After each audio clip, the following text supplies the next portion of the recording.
Oi, eu sou o Lucas, aluno de doutorado em odontologia da UFP. Olá, eu sou a Flávia Almeida, aluna do mestrado de odontologia da UFP, e hoje estamos aqui no nosso podcast do PPGO UFP. E hoje a gente está aqui com a professora doutora Marcele Silva Moura. Pode apresentar, Flávia. Hoje estamos com a nossa querida professora Marcele Silva de Moura, professora titular da Universidade Federal do Piauí, mestre e doutora em odontopediatria pela Faculdade de Odontologia de Araraquara, Unesp, e atualmente é a coordenadora do programa de pós-graduação da UFP. Seja muito bem-vinda, professora. Seja muito bem-vinda, professora. Muito obrigada. É uma honra participar e ser a primeira entrevistada do podcast do PPGO UFP. E a gente agradece essa sua disponibilidade, né? Que eu sei que o horário da professora é muito atribulado. Função de coordenadora. Função de professora, de coordenadora. E antes de começar, a gente queria falar um pouquinho de onde veio a ideia desse podcast, né? Nós fomos provocados pela professora Fátima na disciplina de epidemiologia, metodologia, a divulgar algum conteúdo científico, né? Porque hoje a grande questão, um dos grandes problemas que existem é que muitas pesquisas são feitas, o programa mesmo faz muitas pesquisas de relevância, mas a população em geral em si, às vezes outros estudantes, outros dentistas, outros professores não têm conhecimento dessas pesquisas.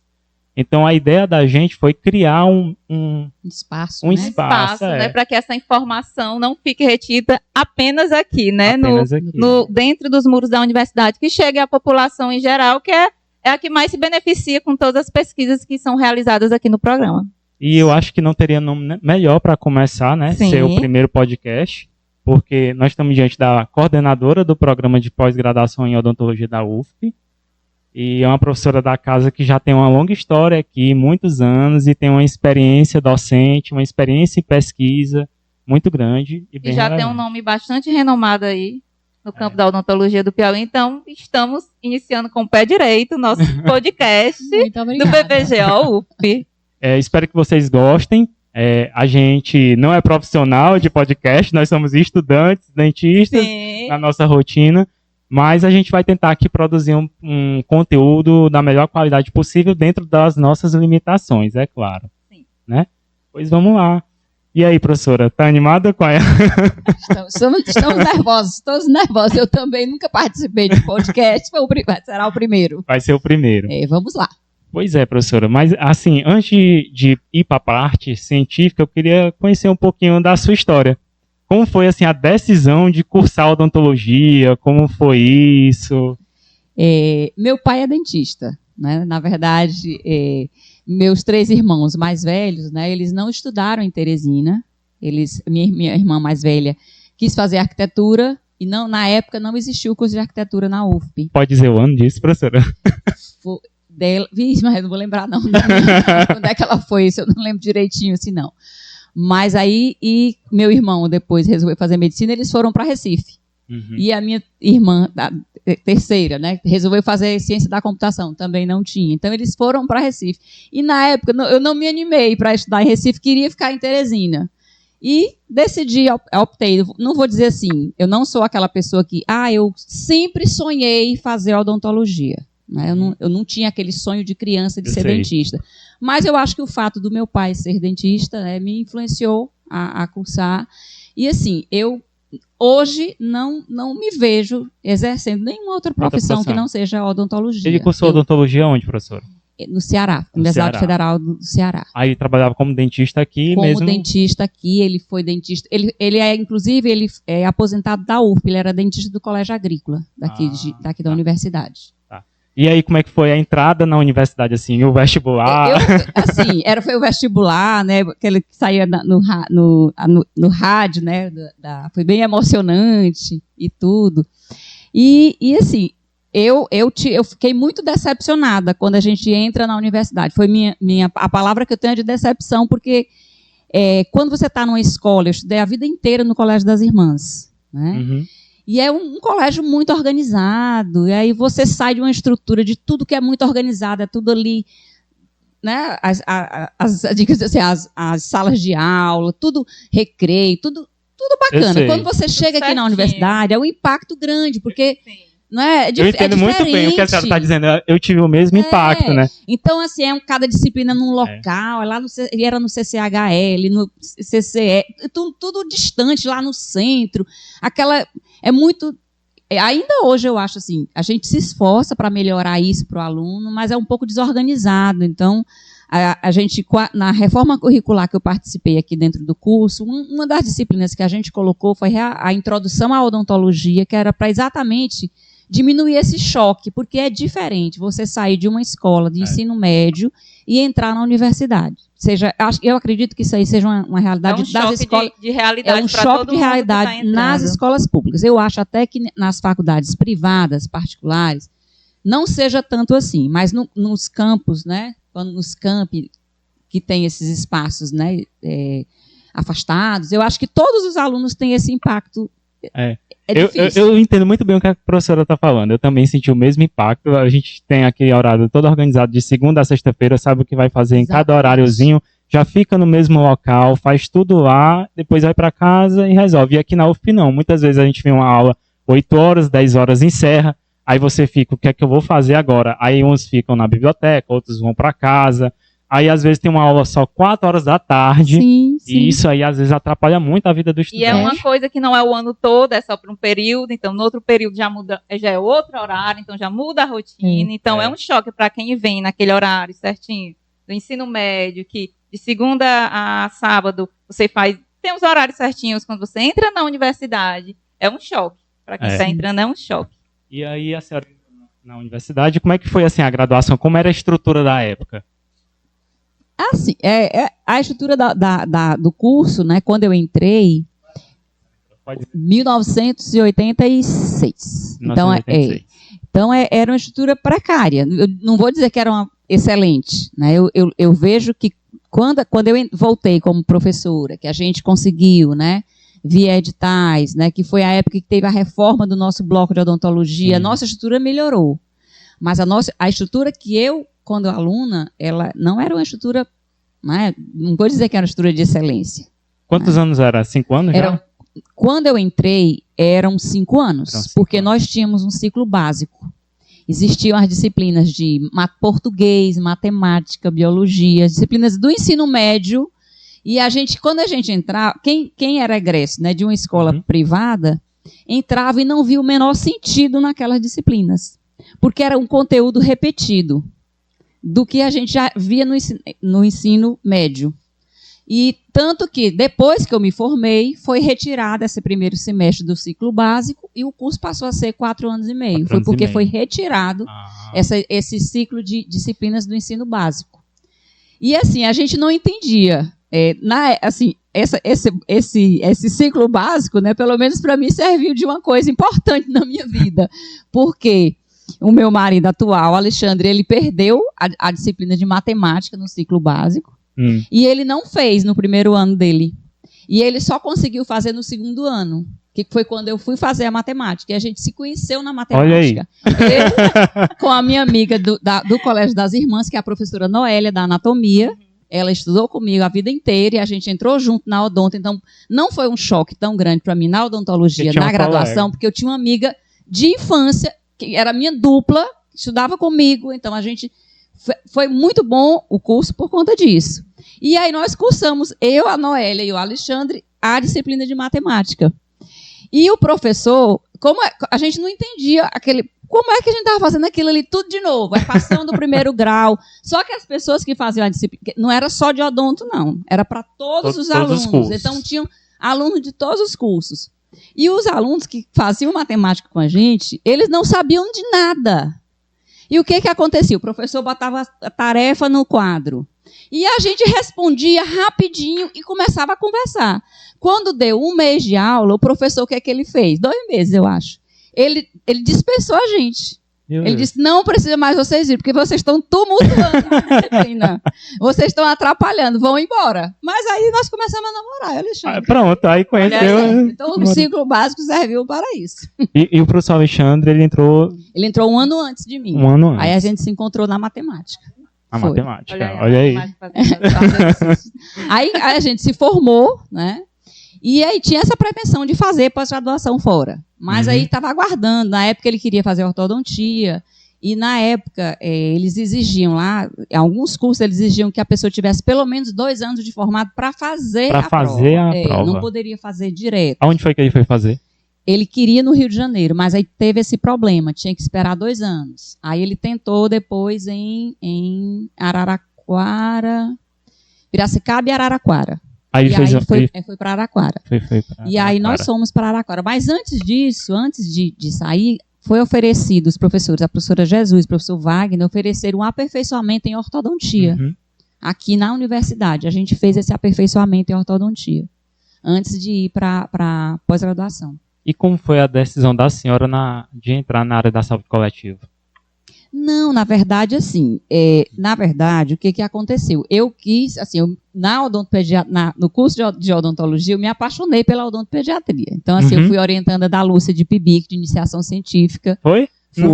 Fui uma das primeiras orientandas dela de iniciação científica. E aí a gente fez uma pesquisa no Colégio das Irmãs, né, onde eu estudei, para avaliar as características da dentição das crianças do colégio. Como era a minha escola, então eu tinha acesso lá, e a gente fez uma pesquisa lá no colégio. E aí decidi, né, ir para Araraquara. A Lúcia tinha feito mestrado lá em Araraquara. E o professor Wagner tinha feito, eles foram nossos padrinhos de casamento. E aí ele tinha feito em Piracicaba, mas aí Piracicaba, na época o Alexandre prestou Piracicaba, não passou, e passou em Araraquara. E aí a gente resolveu ir para Araraquara. E foi assim, são coisas que acontecem na gente, a gente acha, não passei aqui, acha que o mundo vai se acabar. O que aconteceu? O que a história mostrou para a gente? O curso de Piracicaba acabou. Ele acabou, ele se autodestruiu, e na época que o Alexandre entrou, o curso de Araraquara despontou. Então foi um curso assim, que tinha muito intercâmbio, muita parceria com professores de todos os lugares do mundo. Então foi muito, muito bom a nossa vivência lá na pós-graduação. Na mesma época, o professor Rosendo também foi. O professor Rosendo, ele é da minha turma, porque lá eram várias áreas, né, de odontologia. Ele era pós-graduação mesmo, né? Mestrado. Era mestrado em odontopediatria, porque o mestrado que nós fizemos lá é diferente da conformação da pós-graduação que a CAPES preconiza hoje. Então, hoje, os cursos de pós-graduação, o que eles querem? Eles querem formar o professor e o pesquisador. Na nossa época, existia uma carga horária muito grande de clínica. Então, por exemplo, quando fui para lá fazer o mestrado, a gente fazia muita clínica de odontopediatria, tanto que quando concluí o mestrado, com a minha carga horária de clínica, eu tenho um certificado de especialista pelo Conselho Conselho Regional de Odontologia, por conta da minha carga horária de clínica. O Alexandre é a mesma coisa, ele tem um título de especialista em ortodontia, porque ele tinha muita clínica. Não era só a parte de pesquisa. Aí, com o tempo, né, começou... Aí, o que acontecia com frequência lá na época que a gente fez? Não digo com frequência, mas acontecia, assim, em muitos casos ocorriam. O aluno ia fazer a pós-graduação e não defendia o trabalho de conclusão. Ele já ficava satisfeito porque ele fez uma especialização, né, sem pagar, de graça. Entendeu? Aí a gente terminou na verdade, a gente voltou, porque a gente ficou 6 anos lá, entre mestrado e doutorado. Mas a gente não voltou, a gente voltou antes de defender, porque eu engravidei lá em Araraquara. Aí eu não queria ter o meu filho lá em Araraquara, eu queria que ele nascesse aqui em Teresina, porque por todos os... Né, eu sei, mais perto da família, mais apoio, está em casa. Está em casa. E aí o plano era ele nascer, nós voltamos no final de 97, ele nasceu no começo de 98, a gente pensava assim, vamos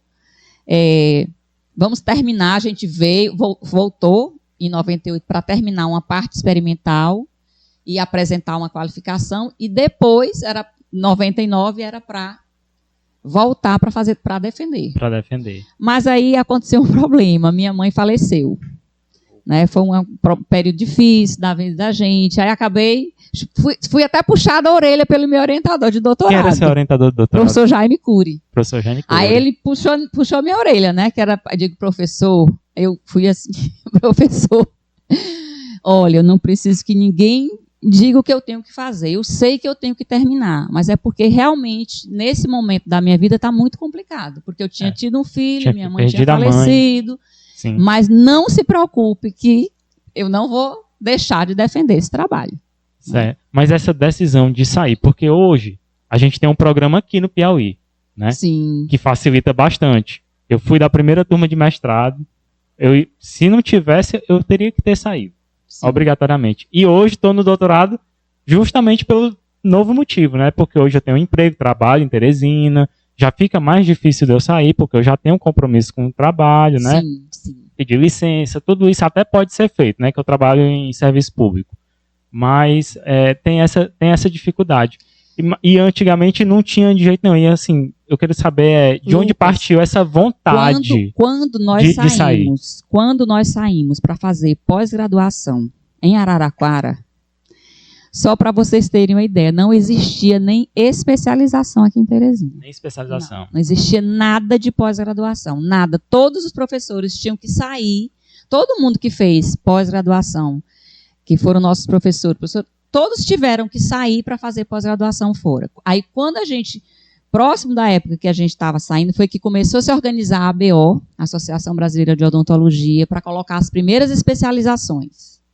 Aí começou, aí a gente sabe, né? A história a gente sabe, que foi, né? Foi eu sei. A ABCD, outras instituições aqui. Mas durante a graduação, a senhora já tinha essa vontade de sair para fazer mestrado, sim, fazer doutorado? Sim, a gente tinha. Quem foi que plantou foi a iniciação científica que plantou a sementinha? Né? Aí você começa, né, a ver, né, as possibilidades, mas assim, eram poucas as pessoas que iam, porque era muito difícil. Era muito difícil. Não era fácil, né? Você romper tudo isso. Você não pensou assim, não, vou ficar aqui, vou montar meu consultório, vou trabalhar. Outra coisa também, que não era tão fácil.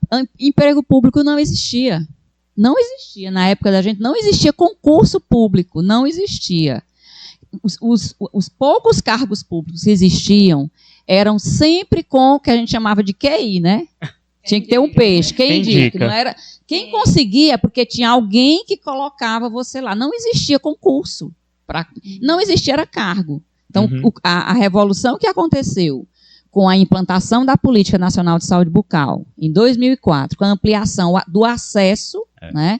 Então, isso aí foi um boom, mudou completamente o rumo da odontologia, que criou, né, ampliou, e o SUS passou a ser o maior empregador.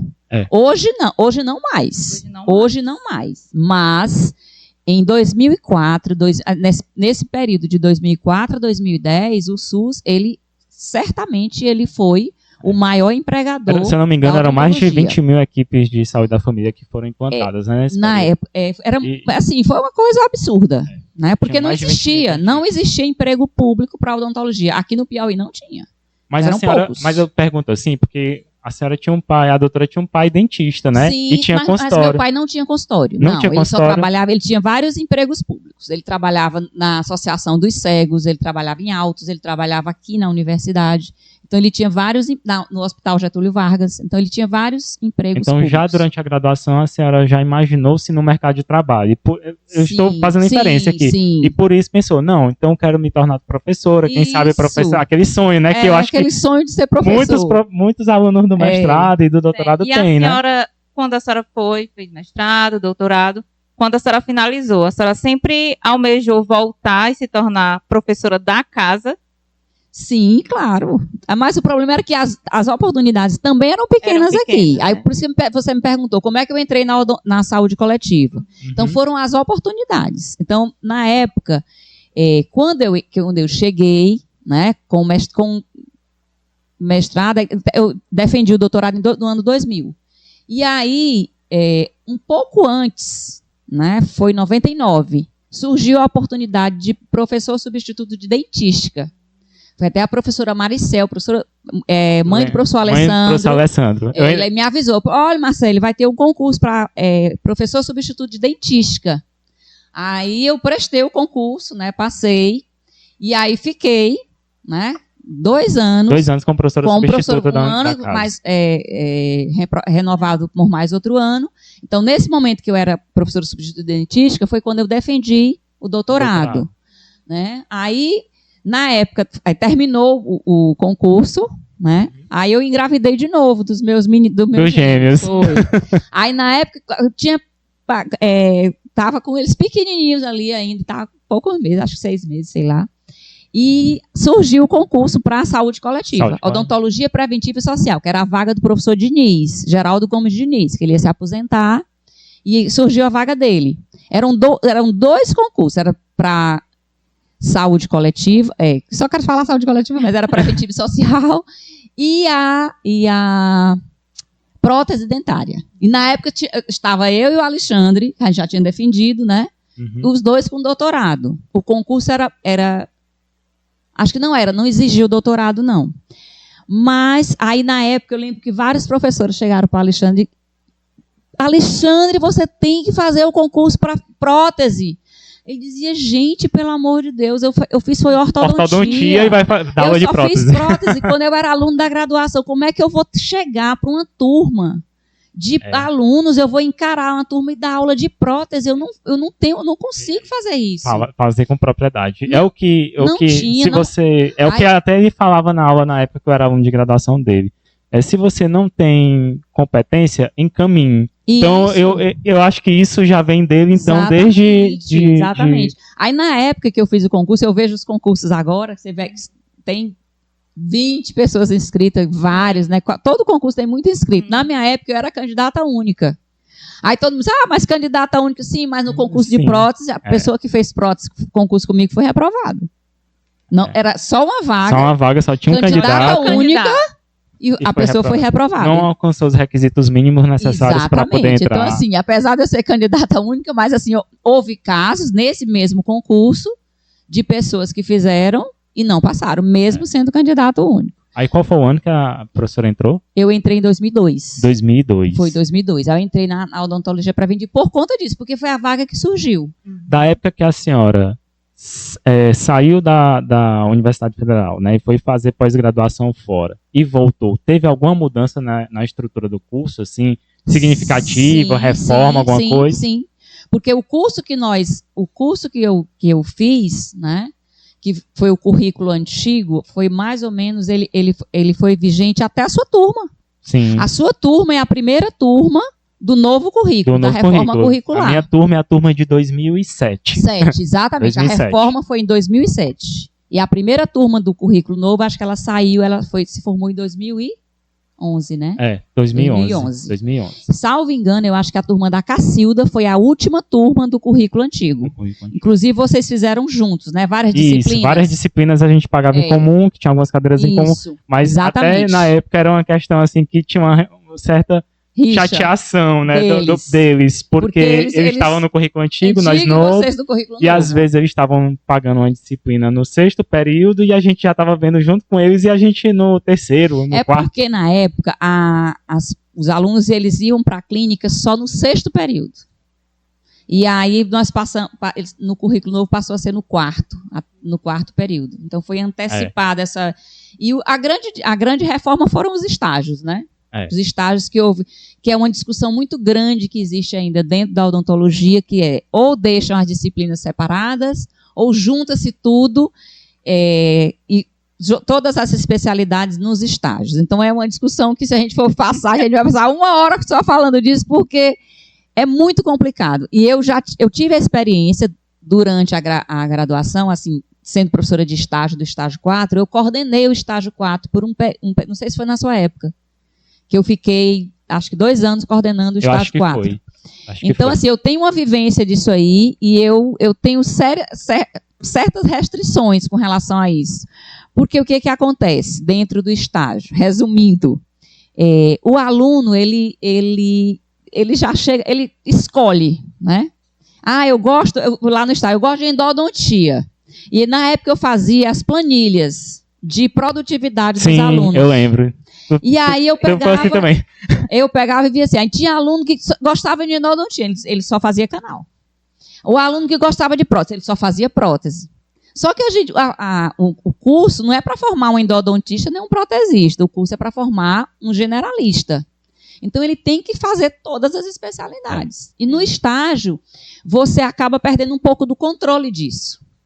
É né? porque são muitos alunos e Exatamente. não é tanto professor assim em cada clínica, porque assim, tem muitos professores o curso, Sim. mas tem muitas disciplinas e esses professores se dividem dentro da disciplina.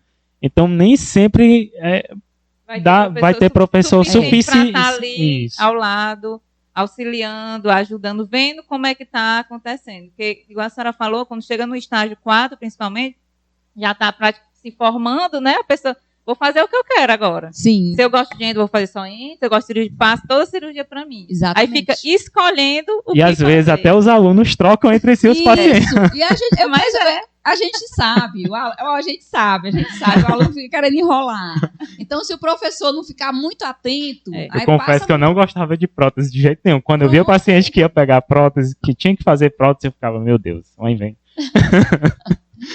Pois é isso. Então, assim, aí a grande reforma foi essa, né? Foi, assim, o diferencial do currículo antigo para o novo é antecipar a entrada do aluno nas clínicas e integrar as disciplinas, para que não houvesse, assim, houvesse um tratamento Só falar um pouquinho mais perto, professora. integral do paciente, né?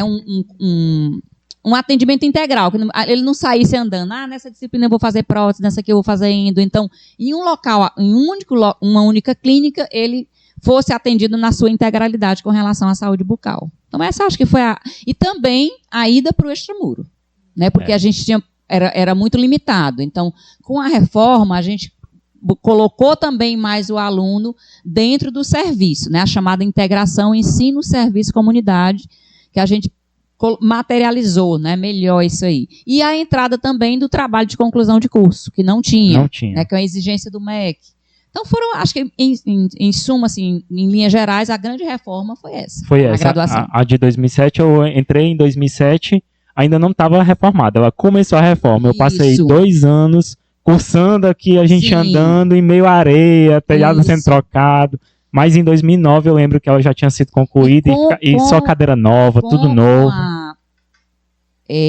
O aumento, né? No primeiro governo Lula, nos 2 primeiros governos do PT, houve um boom das universidades, um crescimento no número de universidades, no aumento, né, do incentivo financeiro. Então, o nosso bloco 10 foi todo reformado, né? E nós tivemos, com a professora Regina, na época, junto, a gente fez um lançamento, concorreu um edital do ProSaúde, e a gente conseguiu, né, equipar uma clínica, e isso alavancou, né, o reitor também começou, então vamos reformar todas as clínicas, melhorar toda a parte de equipamento. Então, houve realmente uma melhora da infraestrutura também, junto com a reforma curricular, nesse período do ano 2010, 2015, por aí. E agora vamos... Tem alguma pergunta, Flávio? Não, eu já quero entrar, já estou curiosa, na pós-graduação. Na pós-graduação, pois é, porque eu estou curiosa. Era isso que eu ia chamar agora. Eu queria saber como foi que a senhora adentrou na sua principal linha de pesquisa. Como foi que a senhora... Porque a senhora, como a senhora disse, né? Fez a parte de odontopediatria, é uma área muito vasta, muito ampla, né? Eu acho que vale também aí, abordados. Eu acho que vale aí também até explicar um pouco como é que o programa foi criado, em qual contexto o programa da... Assim, o nosso curso, no curso de odontologia, a gente tem, talvez seja, não sei, mas na época que a gente pensou, né, em criar o primeiro programa de pós-graduação em odontologia aqui da UFP, nós tínhamos um corpo docente com muitos doutores. Então, a gente, para criar um curso de pós-graduação, a gente precisa de doutores, né? E nós já tínhamos isso, nós tínhamos muitos doutores no nosso corpo docente. Então, esse pontapé inicial a gente tinha. Precisava de um grupo se sentar para colocar isso no papel, essa ideia no papel. Então, era o grupo inicial, deixa eu me lembrar aqui, quem começou, a professora Regina, professor Rosendo, né? Professora Cândida. A Lúcia, Maria Cândida, Simone. Alessandro, Simone, o Alexandre também no começo do projeto também participou, a professora Marina foi o ano que ela entrou, a Carmen Dolores, Carmen Milena, a Carmen Milena, professor Walter. Então era um grupo de 10 professores que a gente, né, elaborou esse projeto, submeteu à CAPES, e veio na época, veio uma diligência para conhecer a infraestrutura da universidade, foi o professor Saúl e uma professora Ana, que veio, ela é do Rio Grande do Sul, ele da UFMG. Né? Aí o curso foi aprovado, né, no primeiro semestre de 2011. E aí nós decidimos lançar, né, o edital de seleção no meio do semestre. No meio do semestre. É. Que foi justamente o período que eu estava me formando. Exatamente. Inclusive, da sua turma foram vários, né, egressos. Tivemos 5, a metade da turma eram recém-formados. Era Carlos Henrique, eu, Jéssica, Danila e Neuzinha. Exatamente. Os 5 que formaram a primeira turma do curso. Professora, deixa eu só lhe contar uma coisa. Eu lembro dessa seleção demais, porque na época ela foi uma das seleções, foi a primeira, né, era super concorrida. Eu lembro que eu entrei na sala para fazer essa prova e eu olhei assim aquele tanto de ex-aluno e muito ex-aluno bom e muito ex-aluno já até assim famoso pela história que tinha construído na UF, e eu me perguntava, o que é que eu estou fazendo aqui nessa sala? O que é que eu estou fazendo aqui? Eu acho que a comissão era eu, a Lúcia e a Marina, né? Eu acho que sim.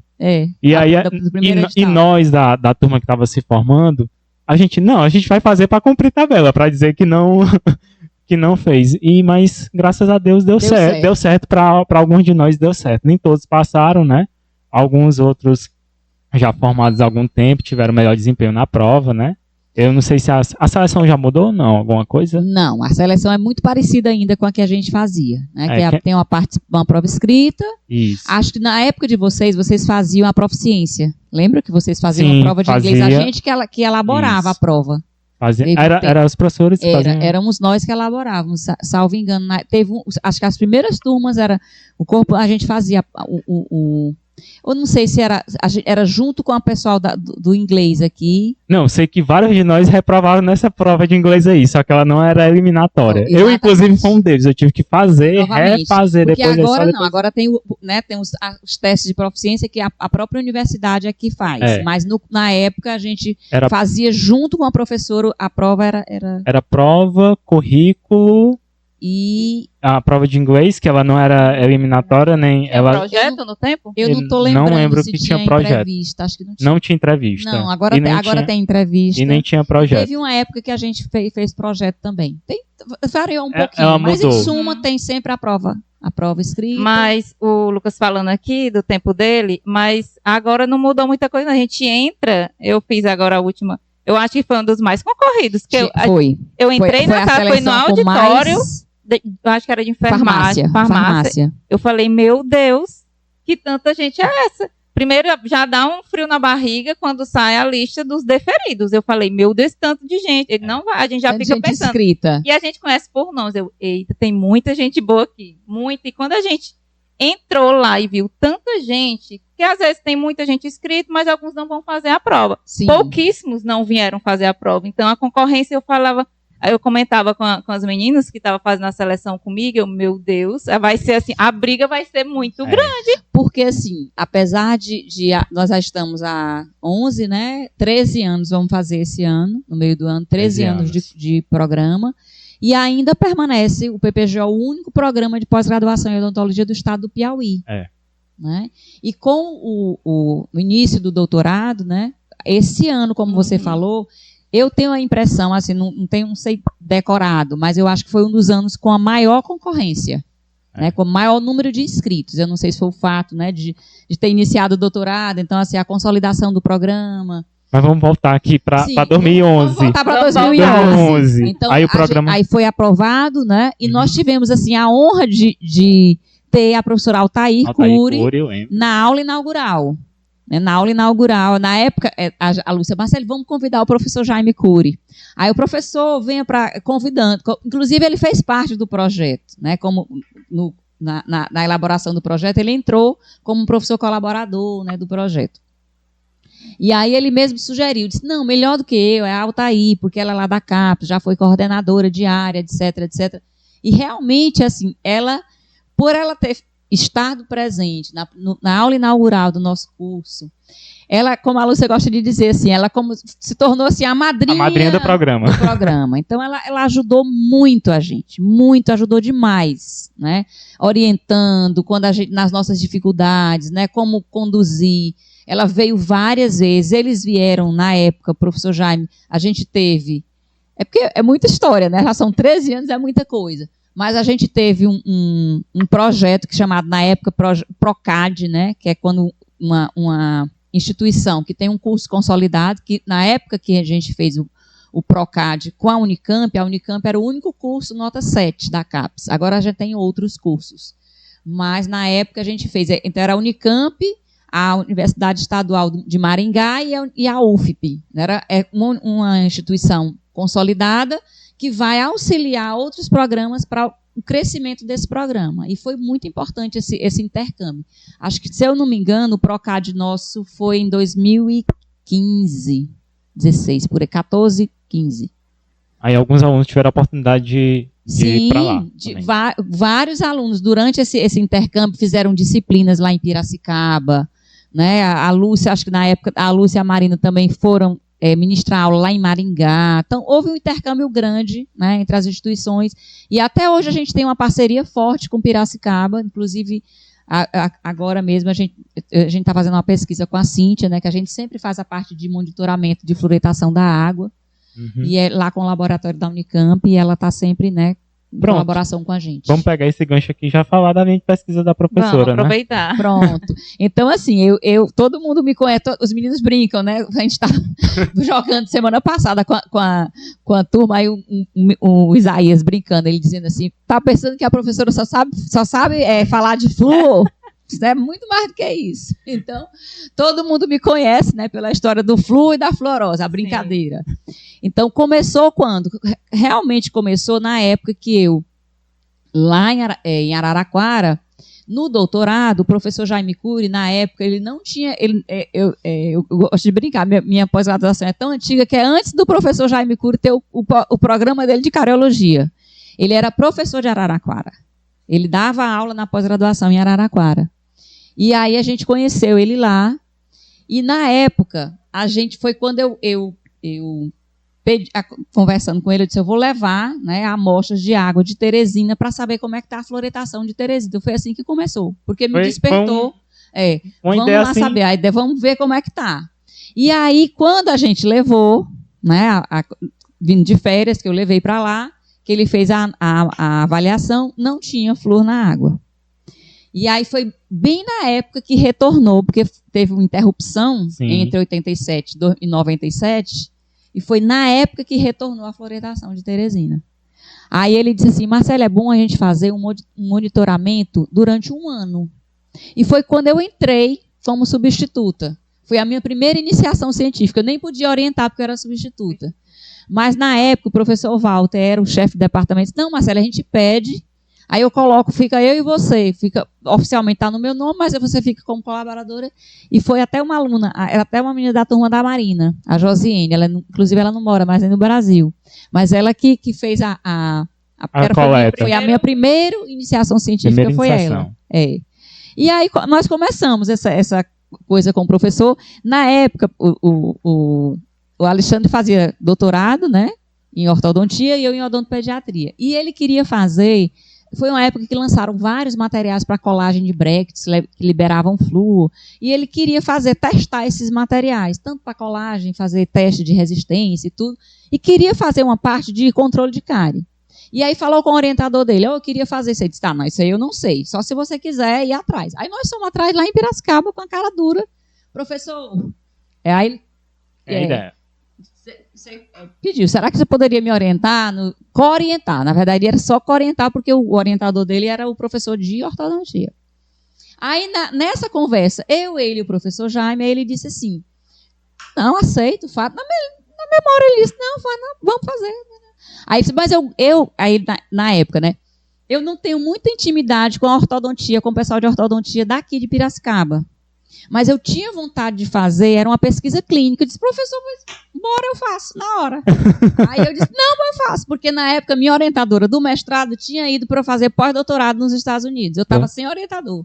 Aí ele disse, pronto. Para você ver, a proatividade da professora Marcelo não é de hoje, já é uma não é de agora, é uma característica... Disse, não, vamos fazer agora, pronto. Aí eu fiz na época, hoje tão famoso, né, ensaio clínico randomizado. Nós fizemos com pacientes, lá em Araraquara. E na época, foi uma época doida da odontologia, que existiu pesquisador louco, que ele inventou de fazer um procedimento que era fazer um condicionamento ácido da polpa. Por exemplo, se você estivesse fazendo um preparo cavitário e houvesse uma exposição pulpar, o que era o procedimento na época? Fazia a curetagem, né?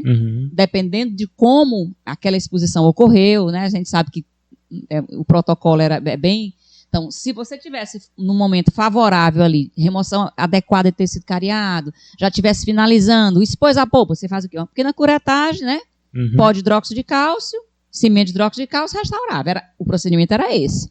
Só que esse doido lá dos Estados Unidos, não, condicionamento ácido da polpa. Ele pode fazer o condicionamento em cima da polpa, restaura, que dá tudo certo. Bota o adesivo. E aí, na época, muitos professores queriam fazer essa pesquisa, né? Pegar dentes, expor a polpa, o ideal qual era? Né? Expor a polpa, restaurar, depois extrair e ver como a polpa estava. Então, qual é o dente que você pode fazer isso em humanos? O premolar, que é extraído para fazer tratamento ortodôntico. Então, muita gente precisa extrair. Então, o que acontecia?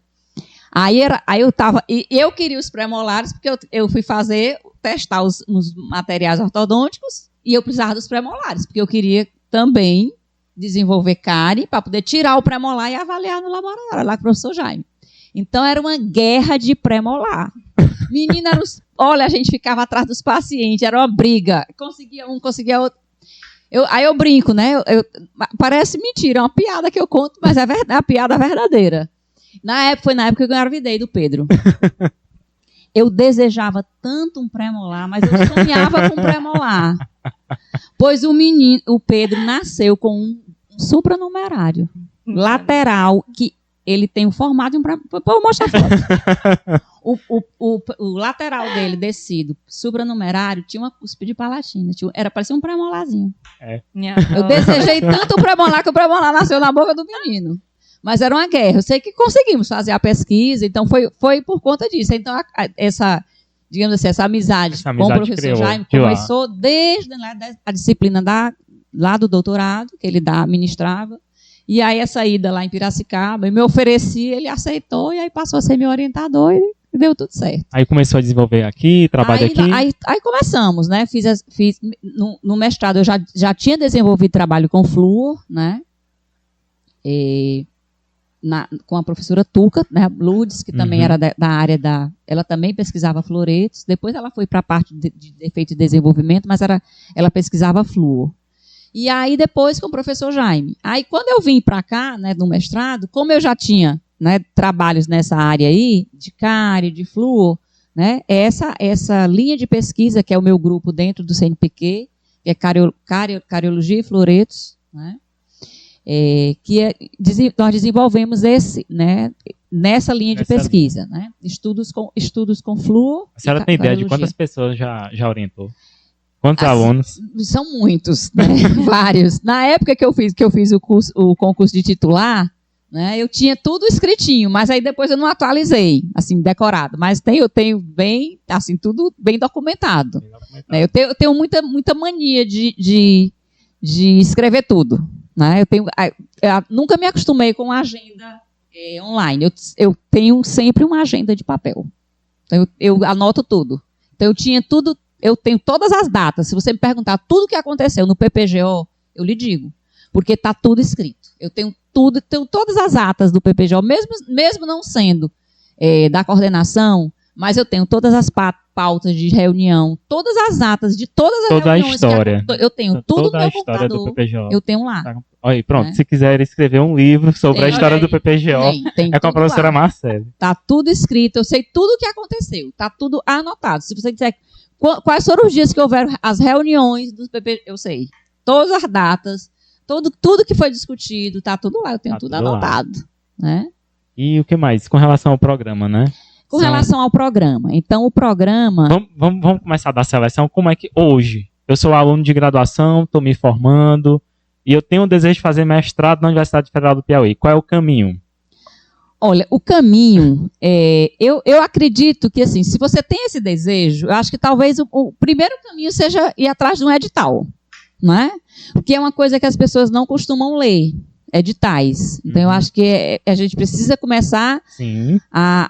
é muito importante. Qualquer concurso que você for fazer, você tem que imprimir aquele edital, estudar aquele edital, porque eu ouvi isso há umas 3 semanas atrás de um aluno, um egresso nosso agora, que é o doutorando, teu colega de turma, o Irisvaldo, que ele graduou-se lá na FAESP, que é de Floriano, e ele contando lá no dia da defesa dele, foi muito emocionante, e ele falando assim, que quando ele estava lá na graduação, no 3º período, ele foi ser monitor de uma disciplina, e gostou muito de ser monitor, daquela sensação ele disse assim, eu desejei ser professor.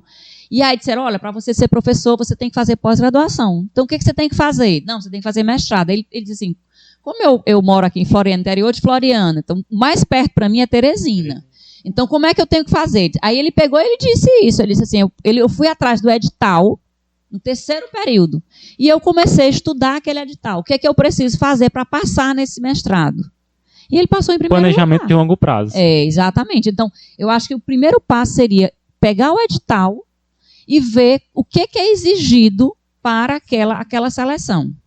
E a estrutura assim do programa, beleza, eu estudei, eu vi lá que tem uma etapa de prova escrita, né? Sim. Tem uma etapa de entrevista. Normalmente a prova escrita tem uma literatura que é disponibilizada para o aluno, né? Uhum. E assim, é bem delimitado, né? A gente fica sempre achando assim, né? Toda vez às vezes que eu elaboro as questões, eu fico pensando, nossa, mas essa questão está muito fácil.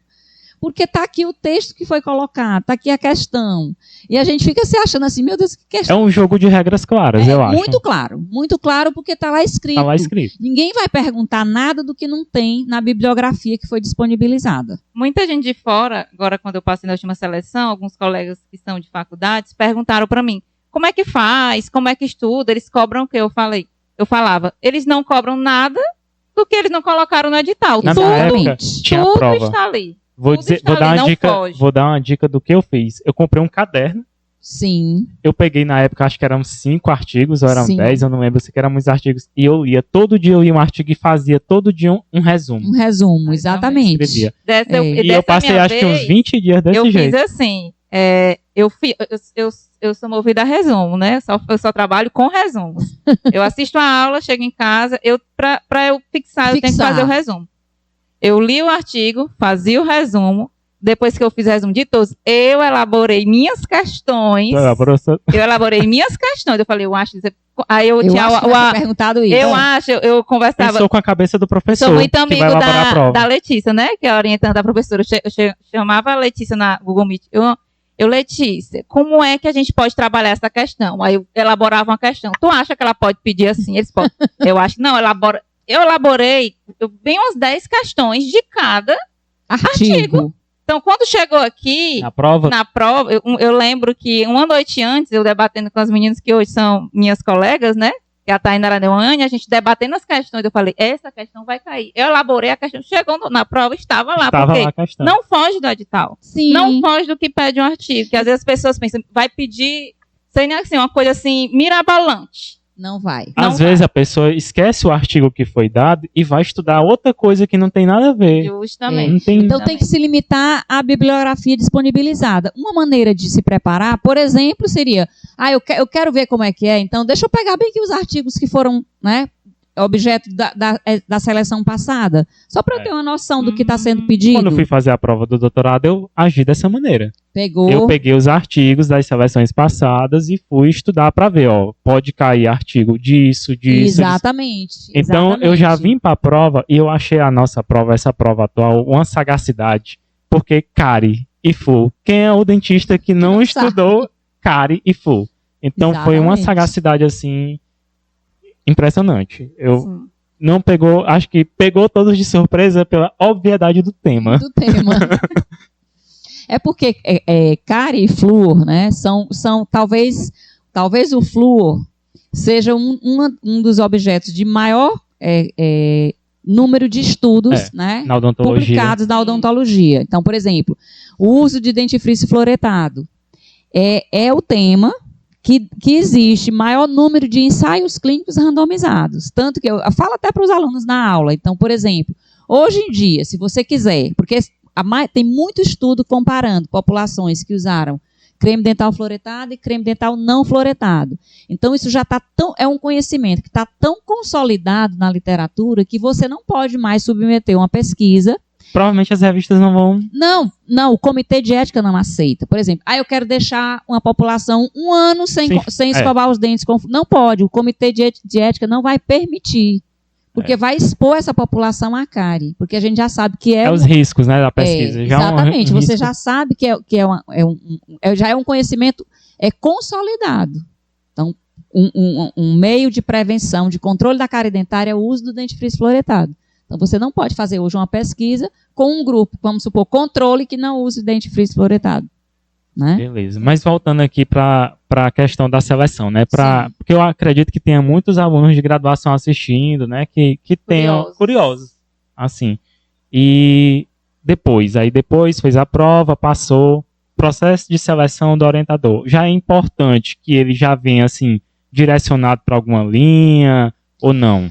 Na verdade, meninos, é o seguinte, existe uma conversa entre os professores, porque o que é que a gente discute muito? Se você, Lucas, durante a sua graduação, você vem trabalhando com um professor numa linha de pesquisa, e a iniciação científica, um dos objetivos da iniciação científica, se você pegar os editais de iniciação científica, tem lá nos objetivos, qual que é? Diminuir o tempo da pós-graduação. Tem escrito no edital. Então, o edital, a iniciação científica, ela serve para isso. Para quando o aluno chegar na pós, ele já vir com aquele conhecimento acumulado, ele já vem...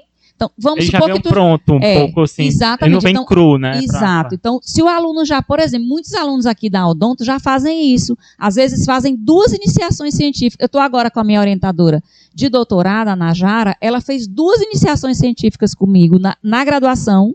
Foi me orientando de mestrado e agora me orientando de doutorado. Não fazia sentido nenhum ela trocar de orientador. Aí você pega essa aluna, agora ela vai ser orientada agora do Glauber.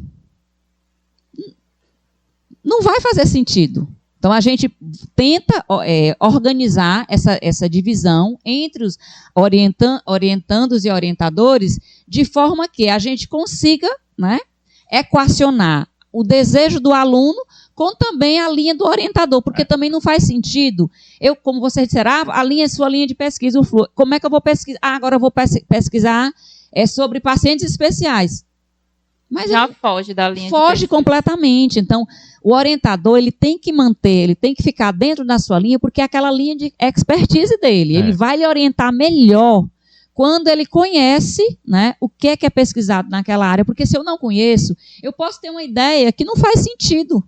Aí eu vou chegar, vamos fazer isso aqui. Quem entende já diz assim, não, mas isso aí não precisa mais ser pesquisado, né? E quando chega na parte da gente, a gente já sabe, isso aqui faz sentido, isso aqui não faz sentido.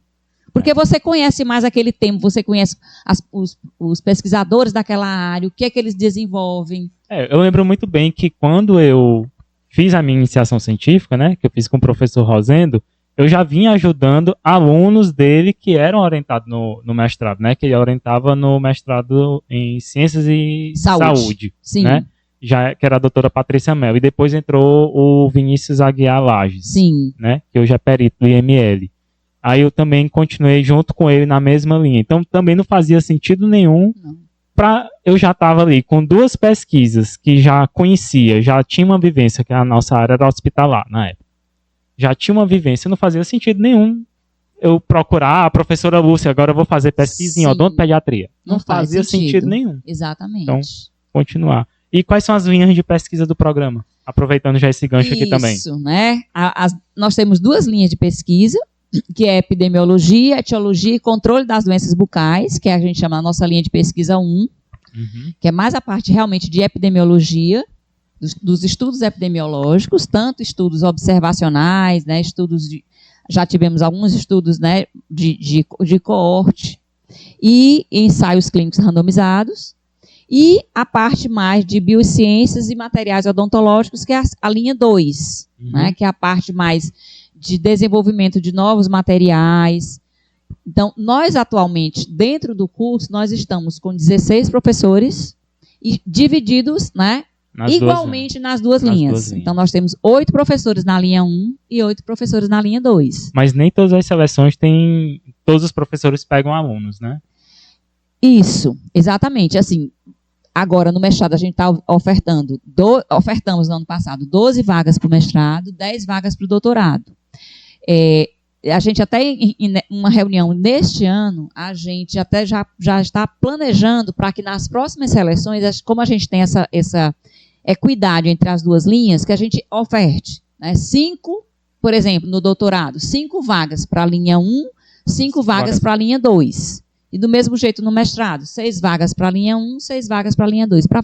Mas, normalmente, no momento da seleção, a gente coloca no edital, tem escrito os professores que vão orientar os alunos. Porque depende muito também, Lucas, da quantidade de alunos que o professor já tem.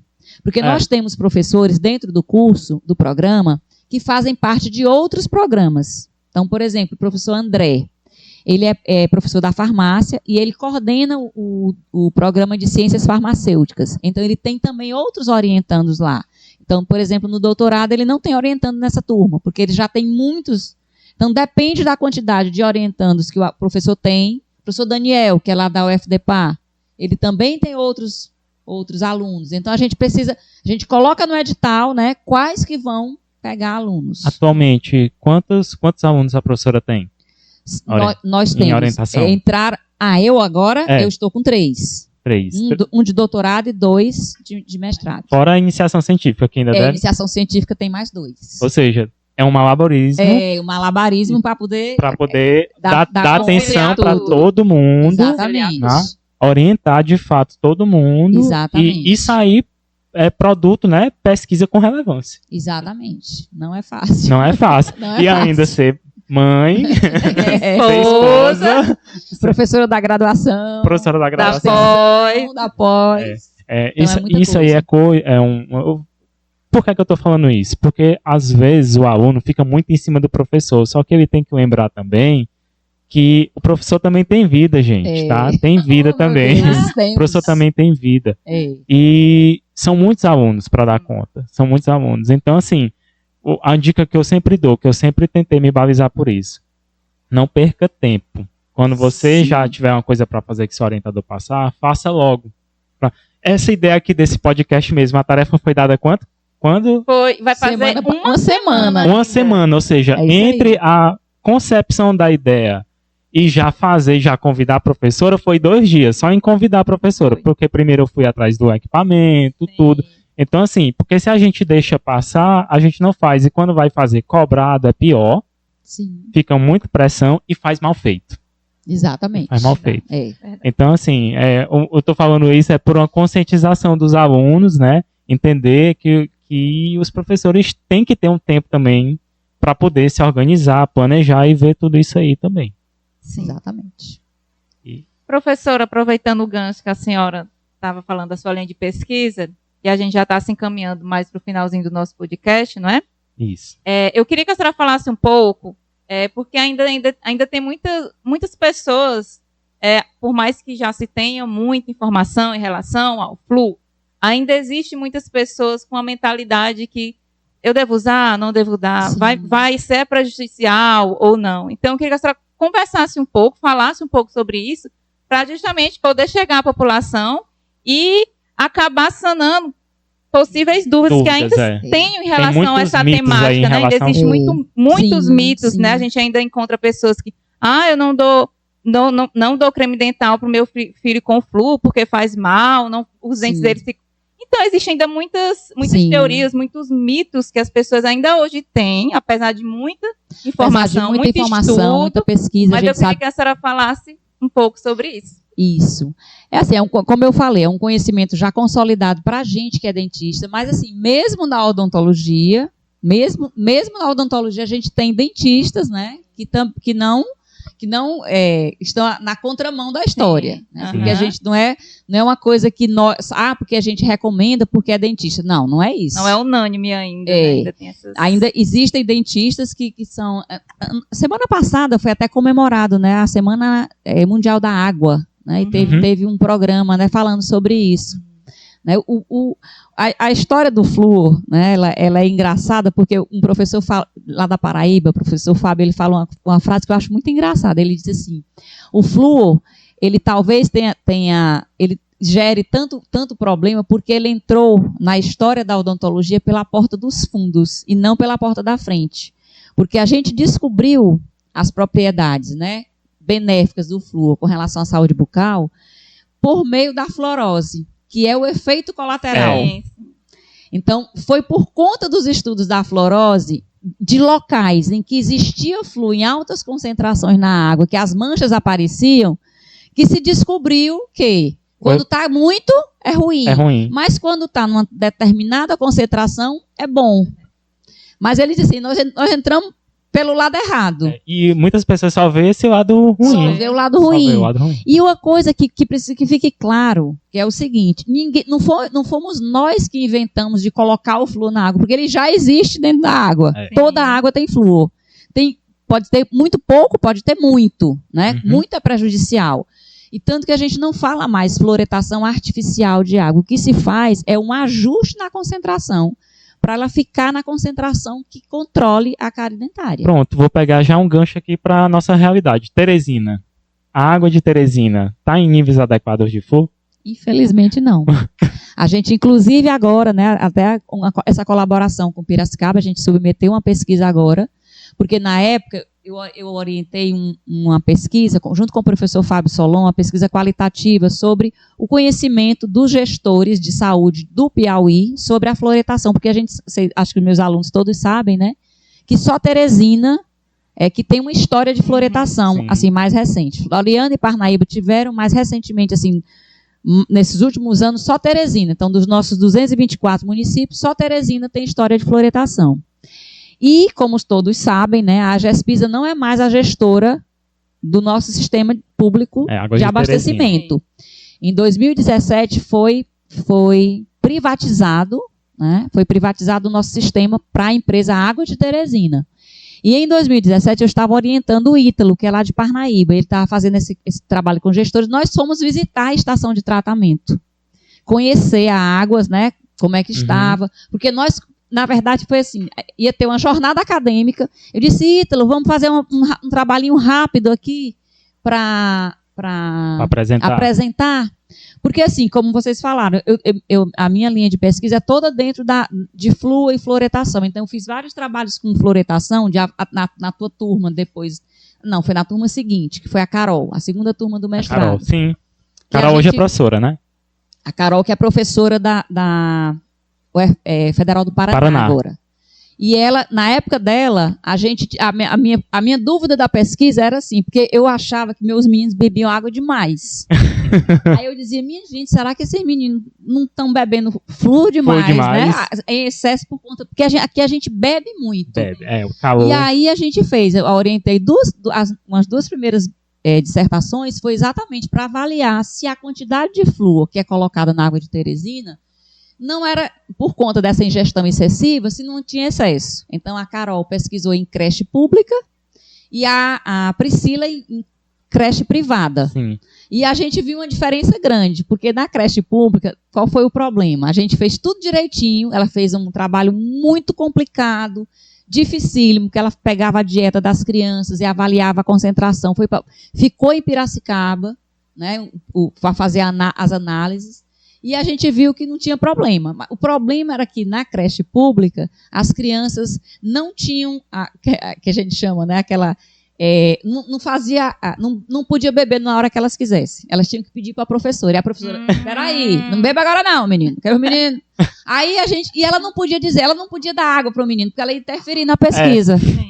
Aí a gente vai precisar fazer de novo quando a criança bebendo o tanto que ela quiser. Aí, na creche privada, que a coleta foi em casa, né, também do dia da criança em casa, que a Priscila ia para a casa dos meninos. Eita, e trabalho, aí Priscila. Ela sofreu também, a Priscila. Priscila e a Carol, desculpa, mas deu certo. E aí a gente viu que realmente a maior fonte de flúor das crianças da creche privada era a água. Na pública, era o creme dental. Por quê? Porque a criança da creche pública, ela começa a escovar os dentes sozinha muito cedo. Então, ela que botava a pasta na escova, e na privada, não. Quem botava era ou a babá ou a mãe botava só um pouquinho, porque ela já sabia que não podia botar muito. Então, assim, nessas pesquisas, a gente foi, toda vez a gente ficava fazendo controle. Então, tinha flúor na água. Então, na Carol, na Priscila, a gente viu. Depois, com a pesquisa da Micaele, da Ravena, que a gente comparou as crianças de bairros com flúor e as crianças de bairros sem flúor. Então, em todo esse tempo que a gente pesquisou e viu que teve diferença, então as crianças que moravam em bairro de Teresina com água fluoretada, elas têm uma situação de cárie melhor, né, um controle muito melhor da doença do que as crianças que não tinham acesso. E em todo esse período a gente fazia análise e tinha flúor. Aí eu disse, Ítalo, mudou agora, não é mais a GESPIS, agora é Águas. Vamos fazer 3 meses, a gente mostra. E eu achando que tinha, beleza, tudo ia continuar bem. tudo. Quando pegamos o resultado, não tinha. Não tinha flúor. Eles suspenderam a flúor. Aí nós fomos fazer uma visita para perguntar o porquê e tudo mais. Primeiro a gente chegou lá, né, ele mostrando. Aí o engenheiro até disse assim, não, mas isso aí, tem até dentista que disse que não precisa colocar flúor na área.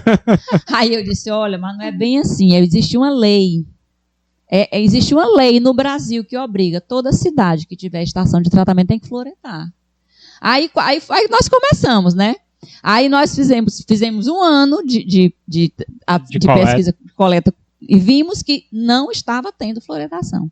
Aliás, e depois que a gente foi lá, parece que aumentou um pouquinho, mas aí desapareceu de novo. Mas a professora chegou assim a pedir uma justificativa para eles assim? Não, eles disseram que estava difícil comprar. Na verdade, é porque assim, é um gasto a mais. Sim. Porque você tem que comprar o insumo, né? O ácido fluorsilícico. Tem toda uma confusão de transporte, tudo. É claro que quando você divide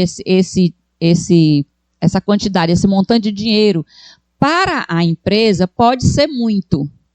Mas quando você entende o benefício e você divide pela população... O impacto da população é só assim, como quando você não entende, quando você não conhece, você não entende. Né? Você não entende. Quando você não conhece, você não reconhece. Exatamente. Você só reconhece o que você vê. Então, nós fizemos, de novo, eu orientei, foi o da tua turma, o Gil. Sim, né? O Gil fez, depois a gente fez com o conhecimento da Águas de Teresina, a gente fez com o conhecimento deles. A gente disse, olha, nós vamos fazer, nós queremos saber quais são os bairros que vocês estão floretando. E aí a gente avisou para a empresa, foram 14 pontos em Teresina, e a gente observou que não está tendo floretação. Inclusive, a gente submeteu o artigo para publicação. E aí, a gente está fazendo novamente agora. A gente avisou para a empresa para ver se realmente eles voltaram. Mas até assim, a informação até o ano passado era assim. A concentração entre os bairros de Teresina também? Não, assim, o que acontece? Tem uma variação, mas é por conta da flutuação da estação. Se a estação floretasse bem direitinho, não era para ter flutuação. Era para estar tudo a mesma coisa, porque Teresina tem 2 estações de tratamento. Na verdade, assim, se você for visitar a estação do Saci, lá eles dizem que lá tem 3. ETA 1, ETA 2, ETA 3. Só que quando termina, as 3 se juntam. Então é como se fosse uma. E tem a estação da Santa Maria da Codipe, que é mais recente. Ela é de 2017 a 2018. Né? Do Saci a senhora levou a gente... A do Saci vocês conheceram, eu conheci, né? Na graduação eu tive a oportunidade de conhecer. De conhecer. Pronto, aí a da Santa Maria da Codipe é nova. Mas assim, essa do Saci, ela abastece praticamente, acho que quase 85% da população. A da Santa Maria da Codipe é menos gente. Certo. O que mais, Flávia? Sim, aí com relação aos mitos. Então, sim, falei tanto que eu esqueci. Mas, assim, com relação aos mitos, é um problema sério, né, que a gente tem enfrentado, que foi o mote da criação do podcast, que é a divulgação da ciência para a sociedade, que foi o que a gente propôs, né, no nosso SNPQO, na reunião, na 24ª reunião da Sociedade Norte-Nordeste de Pesquisa Odontológica. Então, assim, a gente precisa, nós da academia, né, a gente precisa se aproximar da população e mostrar, porque o que a gente vê? A gente vê muita gente em redes sociais falando coisas que as pessoas que não têm conhecimento e as pessoas que têm não falam. Né? Então, a gente precisa falar mais, né? Comunicar isso aí. Eu esqueci de colocar, não sei, vocês não lembraram, não sei se estão lembrando, mas o PPGO, a gente tem uma proposta, que foi até uma proposta do professor Glauber, quando ele era coordenador, foi ele que lançou essa ideia. De todas as pesquisas do PPGO, tem um press release. O que é isso?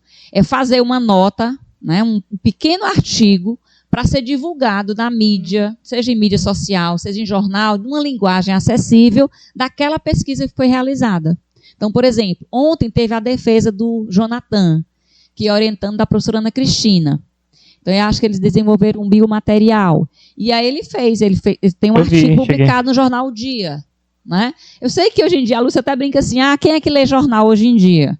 Né? Diminuiu muito. Então, a gente precisa até... Ela gosta sempre de colocar, a da professora Lúcia, que foi a Carol, ela fez um vídeo, né? A gente publicou no YouTube do PPGO. Pronto.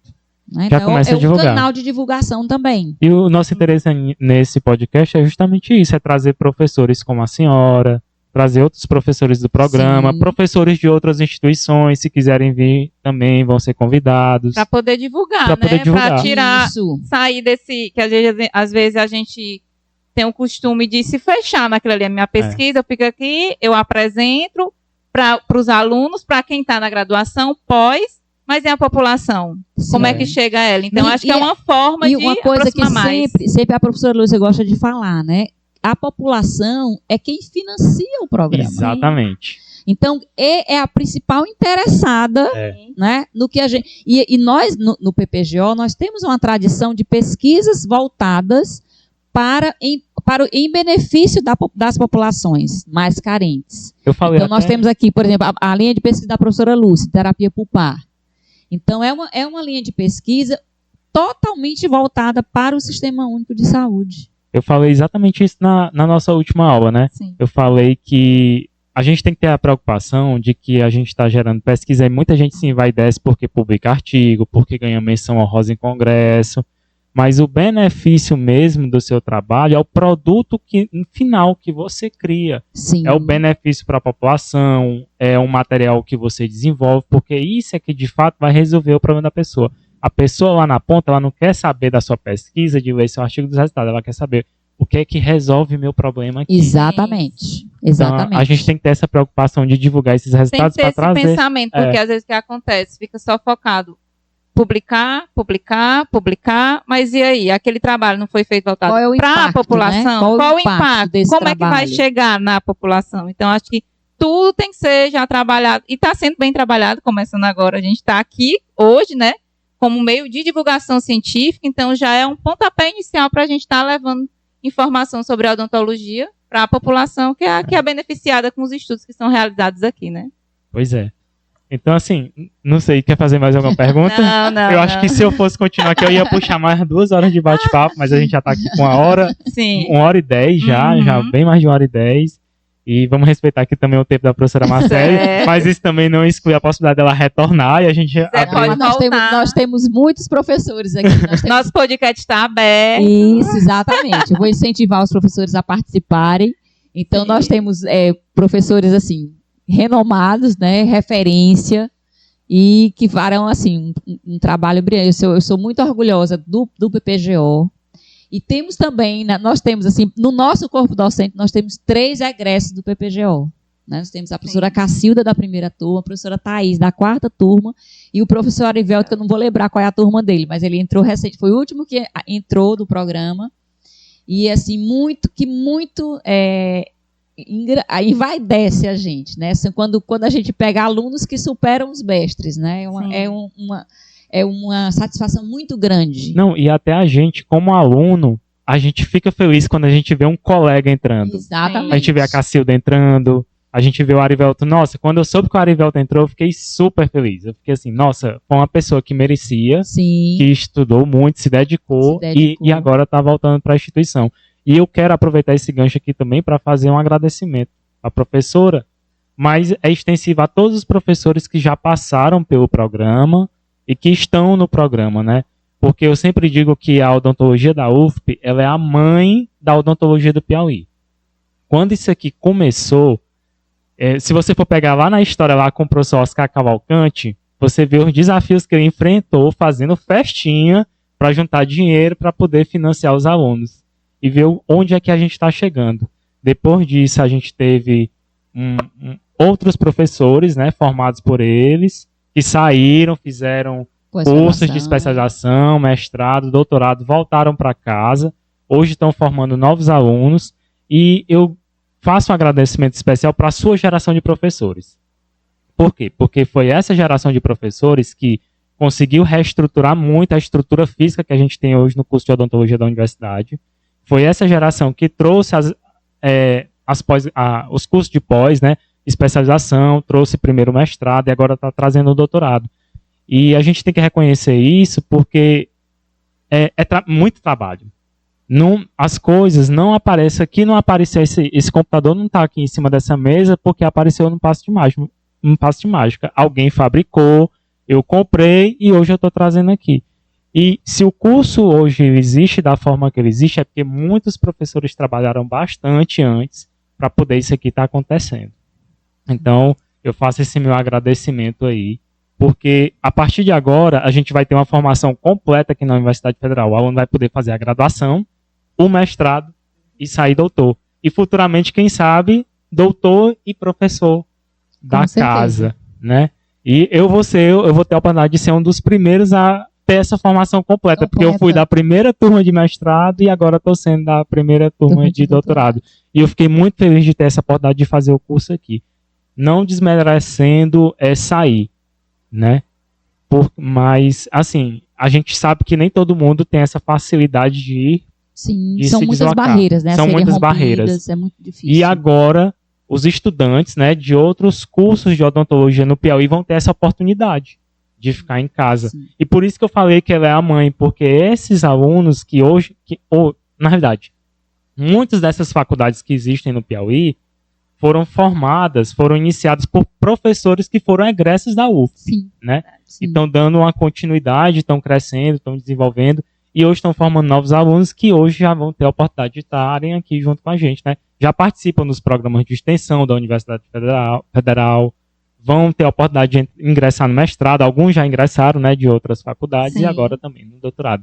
Então, faço esse meu agradecimento para os professores do programa e todos os professores que contribuíram para que a gente chegue nesse estágio aqui e que culmine em novos avanços, né? Isso. Com esses novos professores aí que estão formados pela casa e hoje estão se tornando professores da casa. Eu quero também aproveitar esse momento, Lucas e Flávia, para agradecer, né, de público aqui, os professores que compõem o PPGO e os professores que começam, porque assim, quando você está na coordenação, né, você dimensiona, né, o trabalho que eles tiveram, né? Sei que a gente é um grupo bem unido, né? É um grupo comprometido. Nós temos, no nosso programa, a gente tem praticamente mais de 80% do corpo docente é exclusivo do programa, só faz parte do PPGO. Então, nós temos um corpo docente comprometido, né? Então, nossos primeiros coordenadores foram a professora Lúcia e o professor Rosendo, que coordenaram o PPGO, né, nos 4 primeiros anos. Depois, nós tivemos o professor Glauber com a professora Marina. Aí, o professor Glauber foi para o pós-doc, e aí a professora Marina ficou um tempo, e depois entrou eu e a Cacilda. Então, assim, são professores, né, muito comprometidos com o programa, e se a gente não tivesse esse grupo unido, certamente a gente não estaria aqui, né, iniciando essa turma de doutorado. Então, é um desafio grande, né, a gente, assim, o que é que a gente vislumbra? Eu já estou vislumbrando aqui vários alunos, né, fazendo doutorado sanduíche, saindo para fazer uma parte do curso fora. Já é outro avanço que poderá... Por exemplo, agora não, porque assim, já vai ser lançado agora, né, edital aqui na UF para a bolsa de doutorado sanduíche. Assim, a CAPES que lança, aí vem uma parte aqui, aparece aqui, tem uma seleção interna aqui dentro da UFP. Mas só pode concorrer quem está com pelo menos um ano. Né? Então, assim, nesse ano agora a gente não está, mas eu espero que no ano que vem nós já tenhamos alunos que queiram, porque é a mesma coisa como você falou, né, de sair para fazer o curso fora, sair também para fazer um estágio pós-doutoral no exterior, precisa também romper barreiras. Então, eu espero que nossos alunos, né, se sintam motivados a também ter essa experiência fora do Brasil. Com certeza. Então, eu acho que isso aí é um sonho da gente. Uma das nossas metas aqui no doutorado é esse, a gente também colocar, né, fazer esse intercâmbio, porque isso faz com que o programa cresça, né, cada vez mais. Tá? Pois é. Pois pronto, vamos encerrando aqui. Estamos todos satisfeitos? Estamos todos satisfeitos. Bom, eu vou Vai ter encerro ou encerro? eu só gostaria de dizer aqui a todos que se vocês gostaram, deixa aí os comentários de vocês, né? Indica para os amigos. Aí. O próximo convidado, quem será? Aguardem o próximo convidado. Comentem aí quem é que você quer ver aqui. Quem que vocês querem que venha aqui para o podcast do PP? Pronto. Pois muito obrigado, professora Marcela. Obrigada, professora. Essa oportunidade, né, de falar um pouco mais aqui do nosso programa. E espero, né, se a ideia foi essa, despertar nos graduandos, porque o nosso curso é específico, né, para graduando em odontologia. Então, despertar nos graduandos de odontologia, né, a vontade de fazer a pós-graduação. Ótimo. Beleza. Pois aqui estamos encerrando nosso primeiro podcast do PPGO. Aguardamos vocês na próxima entrevista com o próximo convidado. Tchau. Tchau. Tchau.